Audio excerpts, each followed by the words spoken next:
বৈষম্য বিরোধী ছাত্র আন্দোলন ঘোষিত জাতীয় ছাত্র সংহতি সপ্তাহ পালনের লক্ষ্যে চট্টগ্রাম বিশ্ববিদ্যালয়ের সব ক্রিয়াশীল ছাত্র সংগঠনের মধ্যকার এক মতবিনিময় সভা অনুষ্ঠিত হয়েছে।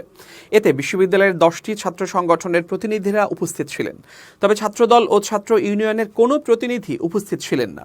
রোববার বিকেলে 3:30 থেকে সন্ধ্যা 6টা পর্যন্ত বিশ্ববিদ্যালয়ের সমাজবিজ্ঞান অনুষদের সম্মেলন কক্ষে মতবিনিময় সভাটি অনুষ্ঠিত হয়।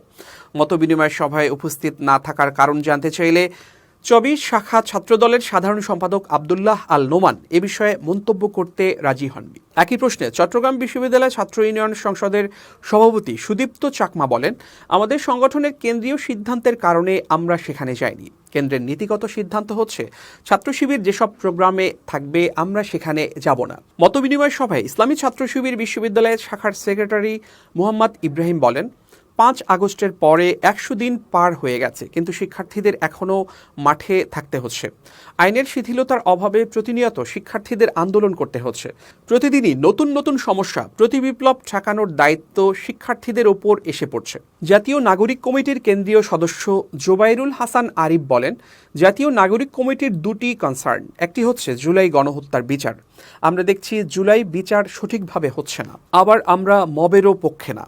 আমরা আইনের মাধ্যমে এমনভাবে বিচার করতে চাই যাতে কখনো কেউ বলতে না পারে ক্যাঙ্গারু কোর্টের মাধ্যমে খুনিদের বিচার হচ্ছে। ইসলামী ছাত্র মজলিসের 24 শাখার সভাপতি সাকিব মাহমুদ রুমি বলেন, আফসোস হচ্ছে মুখে আমরা ঐক্য এবং সংহতির কথা বলি, কিন্তু আজকে বৈষম্য বিরোধী ছাত্র আন্দোলনের আহ্বানে সংহতি সভায় অনেক ক্রিয়াশীল ছাত্র সংগঠন উপস্থিত নেই।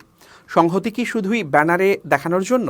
রাজনৈতিক যে প্যারামিটার দিয়ে আমরা ছাত্রলীগকে মাপি তা অন্য সংগঠনের সাথে যায় না। আমরা বিশ্বাস করি ছাত্রলীগের রাজনৈতিক কর্মকাণ্ড ছিল অন্য সবার থেকে ভিন্ন। ছাত্রলীগের সাথে ছাত্রদল, ছাত্র শিবির, ছাত্র মজলিস সহ অন্যান্য সংগঠনের যে দ্বন্দ্ব ছিল তা অন্য সংগঠনের সাথে থাকতে পারে না। কিন্তু 24-এর পরেও যদি আমরা একই দ্বন্দ্ব ছাত্রদল এবং ছাত্র শিবিরের বা অন্য সংগঠনের মধ্যে দেখি তা অপ্রত্যাশিত।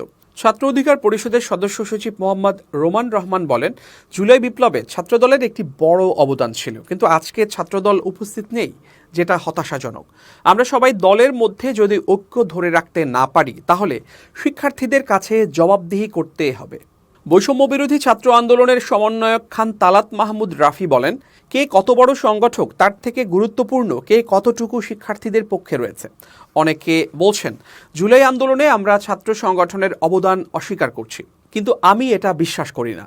কখনোই আমরা এবং ব্যক্তিগতভাবে আমি কারো অবদান অস্বীকার করিনি। আমি মনে করি ছাত্র সংগঠনগুলো পেছনে ছিল বলেই আজকে আমরা সামনে আসতে পেরেছি, ফ্যাসিবাদের পতন ঘটাতে সক্ষম হয়েছি। একইভাবে সামনেও ফ্যাসিবাদকে নির্মূল করতে আমাদের ঐক্যবদ্ধ হতে হবে। তবে খুবই দুঃখ লাগছে আজকে বৃহৎ একটি ছাত্র সংগঠন এবং অনেকগুলো ক্রিয়াশীল সংগঠন উপস্থিত নেই।